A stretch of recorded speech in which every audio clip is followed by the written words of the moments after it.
मदनपुर गांव में दीनानाथ नाम के एक पंडित जी रहा करते थे। दीनानाथ भगवान शिव के परम भक्त थे। वे अपना अधिकतर समय भगवान शंकर के मंदिर में व्यतीत किया करते थे और भगवान शंकर से उनका इतना अधिक प्रेम था कि वो किसी न किसी बात पर भगवान शंकर से रूठ भी जाया करते थे। दीनानाथ जी की पुत्री आनंदी बड़ी हो गई थी। उनकी पत्नी उमा को आनंदी के विवाह की चिंता थी। वो जब भी विवाह की बात करती तो पंडित जी हमेशा यही कहते, अरे उमा, चिंता मत करो, भगवान शिव सब प्रबंध कर देंगे। आनंदी हमारी नहीं, भगवान शिव की पुत्री है और उन्हीं के आशीर्वाद से हुई है। भगवान शिव सब संभाल लेंगे, तुम समय तो आने दो। ठीक है, जैसी भगवान भोलेनाथ की इच्छा। कुछ समय पश्चात आनंदी का रिश्ता एक संपन्न परिवार में तय हो गया। अब समय आने लगा। उमा ने देखा दीनानाथ जी रोजाना ही कह देते थे कि सब हो जाएगा, पर अभी तक विवाह की कोई भी तैयारी नहीं हुई थी। सुनो जी, 2 दिन बाद आपकी पुत्री का विवाह है, पर अभी तक कुछ भी तैयारी नहीं हुई है। मैं आपको इतने दिनों से सचेत करती आ रही हूँ कि पुत्री का विवाह है, कुछ तो सामान इकट्ठा कर लो, कुछ थोड़ा बहुत पैसा तो कर्जे में ले लो, आपको लोग दे भी देंगे, पर आप मानते ही नहीं हो। उमा, मैंने तुम्हें कहा है ना, मुझे किसी से पैसा मांगना पसंद नहीं है। मैं परमात्मा के आश्रित हूँ। मैं अपने भगवान शिव से जिद करके सब कुछ मांग सकता हूँ। संपूर्ण जीवन में तुमने देखा है ना, तुमने जो जो कागज पर मुझे लिख कर दिया है, मैंने भगवान के श्री चरणों में रखा और भगवान शंकर ने हमारी सारी मनोकामना पूर्ण की है। तो अब क्यों चिंता करती हो? अभी भी तुम्हें जिस चीज की आवश्यकता है मुझे लिख कर दो, भगवान शंकर स्वयं पूर्ण करेंगे। अरे, खाने पीने की चीजों की बात अलग है, वो तो कोई भी भक्त दे जाता है, पर इस समय कन्या के विवाह के लिए दहेज की आवश्यकता है। उसमें सोना भी लगेगा, वस्त्र भी लगेंगे, अन्य पदार्थों की भी आवश्यकता पड़ेगी। कौन देकर जाएगा? भाग्यवान, तुम फिर चिंता कर रही हो। जब मैंने तुम्हें कहा है ना, भगवान शंकर जी सदा मेरे साथ हैं, फिर क्यों चिंता करती हो? तुम मुझे कागज पर लिख कर दे दो। शुरू से ही पंडित जी कागज पर लिखवा कर सामान ले जाते थे और मंदिर में भगवान शंकर के समक्ष रख देते थे, और वो सामान भगवान शंकर के चमत्कार से अपने आप पूरा हो जाता था। इस बार भी दीनानाथ जी को पूरा विश्वास था कि उनकी पत्नी उमा कागज पर जो भी लिखेंगी, भगवान शंकर उस मनोकामना को पूरा जरूर करेंगे। उमा ने कागज में दहेज का सारा सामान लिखकर दे दिया। वैसे तो 1 कागज बनता था, आज 8 कागज बनकर तैयार हो गए। दीनानाथ जी ने कागज की लिस्ट भगवान शंकर के समक्ष रख दी और प्रार्थना करते हुए कहने लगे, हे प्रभु, मैंने तो आपके ऊपर सदा सच्चे मन से यकीन किया है। आपके प्रति मेरी निष्ठा भी सच्ची है, मेरा विश्वास भी सच्चा है। 2 दिन बाद मेरी कन्या का विवाह है, जिसके लिए दहेज की आवश्यकता है। अब आप ही इसे पूर्ण कीजिए। इस प्रकार आंखों में आंसू भरकर दीनानाथ ने कागज भगवान शंकर के नजदीक रख दिया और अपनी सेवा में व्यस्त हो गए। दीनानाथ जी तो यहाँ पर भगवान शंकर की सेवा में व्यस्त हो गए। उधर एक संपन्न सेठ दीनानाथ जी के घर पहुँचे। कहिए, किनसे मिलना है? आज प्रातः काल दीनानाथ जी मेरे घर आए थे। उन्होंने कहा उनकी कन्या का विवाह है, उन्हें पैसों की आवश्यकता है। अब मैं तो दीनानाथ जी को बचपन से जानता हूँ, उनकी कन्या मेरी कन्या है। आपने जितने सामान की लिस्ट उनको बनाकर दी थी, वो सारा सामान मैं लेकर आया हूँ। उमा ने सोचा कि हो सकता है ये सेठ जी मेरे पतिदेव के मित्र हों। शाम को जब दीनानाथ जी घर आए तो उमा ने उन्हें सारा सामान दिखाया और सारी बात बताई। दीनानाथ जी समझ गए कि भगवान शंकर स्वयं मेरी पुत्री के विवाह का सामान देकर गए। अपनी पत्नी की बातें सुनकर उनकी आंखों में आंसू आ गए और वो रोते हुए बोले, मैंने तुम्हें कहा था ना उमा, भोले शंकर हमारे साथ हैं। वो कभी हमारे जीवन में कोई कमी नहीं रखते हैं। अब एक बात सुन लो उमा, जब तक भगवान शंकर मेरी पुत्री के विवाह में मेरे साथ नहीं चलेंगे, मैं तुम्हारे साथ शादी में नहीं चलूंगा। विवाह का दिन आया पर दीनानाथ जी मंदिर में बैठ गए कि मैं भगवान को लेकर ही विवाह में जाऊंगा। तभी भगवान शंकर की मूर्ति से एक आवाज आई, दीनानाथ, जाओ अपनी कन्या का विवाह करा कर आओ। अरे भगवान, मैंने तो सारी उम्र आपकी सेवा की है। आपको तो पता है ना, आप मेरे पिता तुल्य हैं और मैं आपसे हर बात पर जिद करता हूँ, पर आप मेरी हर जिद पूर्ण करते हो। आपको जब पता है मैं आपके बिना नहीं जा सकता हूँ, तो आपको चलना ही पड़ेगा, वरना मेरा आपसे झगड़ा हो जाएगा। फिर मैं आपसे कभी बात नहीं करूँगा। दीनानाथ की प्रार्थना सुनकर भगवान भोलेनाथ प्रकट होते हैं। दीनानाथ, मैं तुम्हारे साथ ही रहता हूँ। मैं तो सदैव तुम्हारे हृदय में वास करता हूँ, इसलिए मैं तुम्हारे साथ हर जगह हूँ। मेरा आशीर्वाद सदा तुम्हारे साथ है। भगवान तो भक्त के वश में होते हैं। तुम विवाह में जाओ, मैं पीछे पीछे आता हूँ। मुझ पर विश्वास करो। भगवान भोलेनाथ पर विश्वास करके दीनानाथ अपने परिवार के साथ विवाह में पहुंचता है। तभी वह देखता है कि विवाह में वही सेठ जी, सेठानी जी और बच्चों के साथ विराजमान है। पंडित जी समझ जाते हैं कि साक्षात भगवान शिव पूरे शिव परिवार के साथ विवाह में सम्मिलित हो चुके हैं। दीनानाथ और उमा की खुशी का ठिकाना नहीं था। दीनानाथ भगवान शंकर और माता पार्वती के रूप में आए उन सेठ सेठानी के हाथों से अपनी पुत्री का कन्यादान करवाते हैं। थोड़ी देर बाद जब विदाई का समय आता है तो वो सेठ सेठानी वहाँ से अदृश्य हो चुके थे। दीनानाथ जी समझ जाते हैं कि भगवान ने दीनानाथ से किया वादा निभाया और दर्शन देने विवाह में सम्मिलित हो गए। यह सच है, भगवान अपने भक्तों को कभी नाराज नहीं करते। भक्त उनसे जितनी मर्जी लड़ाई करे, उनसे जितनी मर्जी शिकायत करे, पर भगवान हमारे जीवन दाता है। वो हमसे कभी भी नहीं रूठते। वो तो हमारे पालनहार हैं और सदैव हमारा भला सोचते हैं और सच्चे मन से की गई प्रार्थना को स्वीकार करके सदैव हमारी रक्षा करते हैं। भोलापुर गांव में ब्रजपाल नाम का एक ब्राह्मण रहता था, जो कि बहुत ही आलसी स्वभाव का था। घर में उसकी पत्नी सुनीता और बेटी गुड्डी उसके साथ रहती थी। ब्रजपाल सारा दिन खाट पर ही पड़ा रहता था। ब्रजपाल दिन भर में बस एक ही काम करता था और वो था भगवान शंकर की पूजा। वो हर रोज सुबह शाम शंकर भगवान की पूजा करता, उनके नाम की माला जपता, फिर सो जाता। अपने आलस के कारण सारा दिन सोए रहने की वजह से अक्सर ब्रजपाल और उसकी पत्नी में खटपट होती रहती। अब उठ भी जाओ जी, कितना सोओगे? चलो अब खाना खाकर खेत चले जाओ, फसल काटने का समय हो गया है। और हाँ, वापसी में आते हुए नदी किनारे लगे सरसों का साग तोड़ कर ले आना। घर में बनाने के लिए कोई सब्जी नहीं है। और हाँ, भूलना मत, नहीं तो आज खाना नहीं बनाऊंगी। अपनी बीवी की बातों को नजरअंदाज कर ब्रजपाल फिर से चादर तानकर सो जाता है। सुनीता गुस्से में लाल पीली हो जाती है।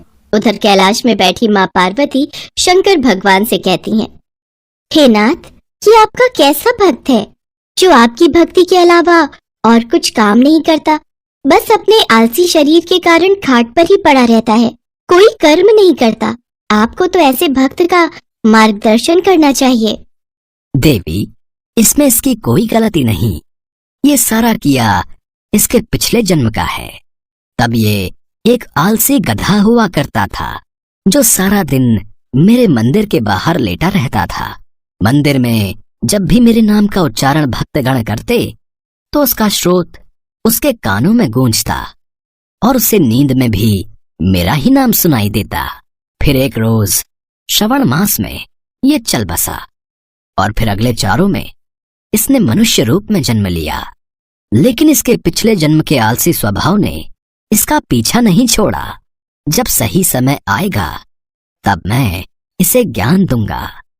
हे भगवान, क्या करूं मैं इस आदमी का? ये तो फिर से लेट गए। कब से कह रही हूँ उठ जाओ, खेतों में फसल बड़ी हो गई है। अगर समय रहते उसे नहीं काटा तो उसे जानवर चर जाएंगे या कोई चुरा लेगा। सुन रहे हो ना मैं क्या कह रही हूँ? हे शिव जी, ना जाने इनका आलस कब खत्म होगा। इनके आलस से तो मैं अब तंग आ चुकी हूँ। सुनीता लगातार बड़बड़ाए जा रही थी, लेकिन आलसी ब्राह्मण के सर पर तो जूं तक न रेंगे। वो तो बस चुपचाप अपनी खाट पर लेटा हुआ था। ब्रजपाल को न उठता देख सुनीता गुस्से में आ जाती है और बाहर आंगन में रखी पानी की बाल्टी उठाकर लाती है और ब्रजपाल के ऊपर गिरा देती है। ब्रजपाल पूरा भीग जाता है और वो गुस्से में उठकर उससे लड़ने लगता है। काफी देर तक दोनों में खूब कहासुनी होती है।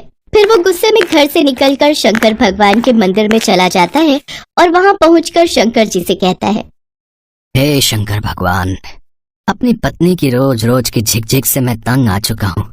अगर मेरी भक्ति ने आपको प्रसन्न किया है तो मुझे आप दर्शन दीजिए प्रभु। इतना कहते ही वो जोर जोर से रोने लगता है। अपने प्रति उसका प्यार और श्रद्धा देखकर शंकर भगवान उसको दर्शन देते हैं और कहते हैं, ब्रजपाल, तुम्हारी भक्ति ने मुझे प्रसन्न किया है। तुम सचमुच मेरे परम भक्त हो। कहो, तुम्हें मुझसे क्या वरदान चाहिए? हे प्रभु, मुझे ऐसी कोई चीज दीजिए जो मेरी हर बात माने और मेरा सारा काम कर दे। ये लो, मेरा ये छोटा त्रिशूल। तुम इस त्रिशूल को जहां भी रखोगे वो अपना काम खुद ही करने लग जाएगा और काम पूरा होने के बाद ही रुकेगा। लेकिन हाँ, अगर तुमने इसे काम के लिए मना किया तो ये हमेशा हमेशा के लिए गायब होकर वापस मेरे पास आ जाएगा। भगवान शंकर उसको त्रिशूल देकर अंतर ध्यान हो जाते हैं। त्रिशूल देखकर ब्रजपाल ये सोचकर बड़ा खुश हो जाता है कि अब से उसे कुछ भी काम नहीं करना पड़ेगा। इसके बाद वो त्रिशूल लेकर घर पहुंचता है और अपनी पत्नी और बेटी को त्रिशूल के बारे में सारी बात बताता है। अगले दिन सुबह ही ब्रजपाल ने भगवान शंकर का नाम लेकर उस त्रिशूल का इस्तेमाल शुरू कर दिया। वो जैसे ही त्रिशूल को घर के बीचों बीच रखता, सारे घर में अपने आप ही सफाई हो जाती। वो जिस भी चीज पर उस त्रिशूल को रख देता, वो अपने आप काम करने लग जाता। खेतों में रख देता तो अपने आप ही सारी फसल कट जाती। ऐसे ही कई दिन बीत जाते हैं। एक रोज जब सुनीता गुड्डी के साथ अपने मायके गई होती है, तो ब्रजपाल त्रिशूल को गैस के पास रखकर कहता है, मेरे लिए जल्दी से स्वादिष्ट सा भोजन तैयार कर दो। चूल्हे पर अपने आप कढ़ाई चढ़ जाती है और उसमें खुद ही तेल मसाले पड़ने लग जाते हैं।